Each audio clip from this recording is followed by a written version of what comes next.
তুই পারস নাই তাই আমি পারবো না, এইটা আবার কোনো কথা হইলো? তুই কি নিজে কি খুব অনু নাকি যে সব প্রশ্নই তুই পারবি? চটপট প্রশ্নগুলা ক, দেখ আমি উত্তর দিয়ে দিতে আছি।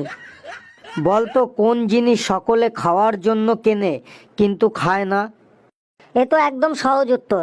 থালা, প্লেট, গ্লাস এগুলো সকলে খাওয়ার জন্যই কেনে কিন্তু খায় না।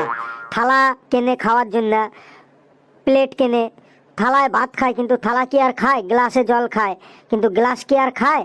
এইটার উত্তর হবে থালা, প্লেট, গ্লাস। বাহ বন্ধু, এত সহজ উত্তর তো আমার মনে আসলো না।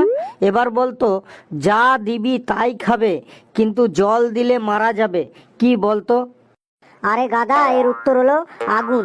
আগুন রে যাই দিবি তাই খাবে আর জল দিলে নিভা যাবে। এর উত্তর আগুন। পরের প্রশ্ন ক। এরপর বলতো, কোন জিনিস নারীর দুটো আর পুরুষের তিনটি? এটা খুব সহজ উত্তর, বানান। নারী বানান, নয়াকার রয় দীর্ঘি, নারী মানে দুইটা অক্ষর। আর পুরুষ পয়স্যু রয়স্যু পেটকাটা মূর্ধন্য ষ, পুরুষ তিনটা অক্ষর। তো নারী দুটো, পুরুষের তিনটা। বাহ বন্ধু বাহ। আরেকটা প্রশ্নটা আমার খুব খারাপ লেগেছে।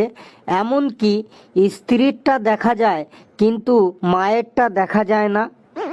এইটা আবার খারাপ লাগার কি হইলো? প্রশ্নটা তো ভালোই প্রশ্ন। বিয়া, এর উত্তর হচ্ছে বিয়া। স্ত্রীর বিয়া দেখা যায় কিন্তু তোর মায়ের বিয়া তুই দেখছস? এর উত্তর হবে বিয়া। এটা তো ভালোই প্রশ্ন। আমি এটাকে খারাপ ভেবেছিলাম। যাই হোক, এখন আমার ভুল ভাঙলো। বলতো, যে কোন জিনিস কাটলে বাড়ে? এইটাও জানোস না? পুকুর। পুকুর কাটলে বাড়ে, পুকুর তুই যত কাটবি ততই বাড়বে। পরের প্রশ্ন ক। কোন জিনিস টানলে কমে? আরে বাবা, এইটা হলো বিড়ি সিগারেট, যত টানবি তত কমবে। এ তো একদম সহজ প্রশ্ন, গাধা কোথাকার। এই প্রশ্নের উত্তর দিতে পারস না, তোরে আমার বন্ধু কইতে না আমার লজ্জা লাগে আজকে থেকে। ছি ছি ছি, এত সহজ প্রশ্ন উত্তর দিতে পারলাম না। এবার বলতো, দাঁত আছে কিন্তু কিছু খায় না, কি হবে? চিরুনি, চিরুনি, চিরুনির দাঁত আছে কিন্তু কিছু খায় না। গাধা, পরের প্রশ্নটা ক এবার। বলতো, কোন জিনিস সাদা থাকলে নোংরা আর কালো থাকলে পরিষ্কার? এইটা বন্ধু তোর তো জানার কথা, স্কুলে যাস। ব্ল্যাকবোর্ড। ব্ল্যাকবোর্ডে যখন মাস্টারমশাইরা লেখে, লেখালেখি করে, তখন ব্ল্যাকবোর্ডটা কেমন নোংরা হয়ে যায়। আবার ডাস্টার দিয়ে যখন ব্ল্যাকবোর্ডটা মুছে তখন একদম কালো হয়ে যায়, মানে পরিষ্কার হয়ে যায়। এর উত্তর হবে ব্ল্যাকবোর্ড। দুধ ছাই, এত সহজ প্রশ্নের উত্তর দিতে পারলাম না। এবার বলতো, কোন নারীর কোনোদিনও বিয়ে হয় না? ডিকশনারির কোনোদিনও বিয়ে হয় না। এটার উত্তর হবে ডিকশনারি। বন্ধু, এরপর থেকে তুই যেখানেই নিমন্ত্রণ খাইতে যাবি আমারে নিয়ে যাবি, দেখবি সব জায়গায় জিততে আসবি। পরের প্রশ্ন ক। বলতো, কোন বিলে জল নেই? ক্যা, টেবিলে জল নেই। এত সহজ প্রশ্ন, এর উত্তর হবে টেবিল। এরপরে তুই আর কিছু প্রশ্ন আছে থাকলে তাড়াতাড়ি চটপট কর, আমার তাড়া আছে, আমার এক জায়গায় যাইতে হবে। বলতো, কোন হাঁসের ডানা নেই, ডিমও পারে না, জলেও ভাসে না? আরে কি সহজ প্রশ্ন বন্ধু, এর উত্তর হবে ইতিহাস। ইতিহাসের ডানা নাই, ডিমও পারে না, জলেও ভাসে না।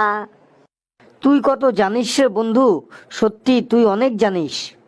তোর মুখ থেকে এই কথাটা শুনে খুব আনন্দ পাইলাম। আর কোনো প্রশ্ন আছে? তাড়াতাড়ি ক। বলতো, কোন মাছি উঠতে পারে না? আরে ঘামাচি উঠতে পারে না, গরমকালে আমাকে পিঠে হয় ঘামাচি। ঘামাচি উঠতে পারে না। বলতো, কোন টিয়া ডাকে না?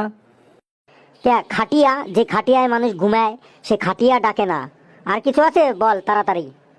এইটা বোধহয় তুই পারবি না, এটা খুবই কঠিন। কোথায় নদী আছে জল নেই, পাহাড় আছে পাথর নেই, শহর আছে মানুষ নেই, বলতো? এইটার উত্তর হবে মানচিত্র।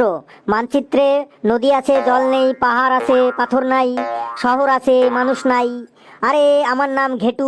ঘেটু পারবে না এমন কোনো প্রশ্নের উত্তর তা হইতে পারে কখনো? ঘেটু সব জানে। আর কোনো প্রশ্ন আছে? ফটাফট কইয়া ফেলা, আমি এখনই এখান থেকে পালাবো। না রে বন্ধু, এই প্রশ্নগুলোই বলেছিল কিন্তু আমি ঠিকঠাক বলতেই পারিনি। এখন খুব তোর কাছ থেকে শুনে আনন্দ লাগছে। আর এরপরে আমি যেখানেই নিমন্ত্রণ খেতে যাব তোকে কিন্তু অবশ্যই নিয়ে যাব। তোকে আমি, আমার দাদা আছে, দাদার বিয়েতে কিন্তু তোকে অবশ্যই নিমন্ত্রণ করব। ঠিক আছে বন্ধু? বেশ বেশ, ঠিক আছে, ঠিক আছে। আমি এবার আসি বন্ধু, বুঝলি? আমার বাড়িতে একদিন চলে আসিস, বেশ? বন্ধুরা, আমাকে প্রশ্ন উত্তর পর্ব কেমন লাগলো অবশ্যই জানাবেন, আর ভিডিওটারে শেয়ার করবেন, আর চ্যানেলটারে অবশ্যই সাবস্ক্রাইব করবেন। আজকে আসি, সকলে খুব খুব ভালো থাকবেন।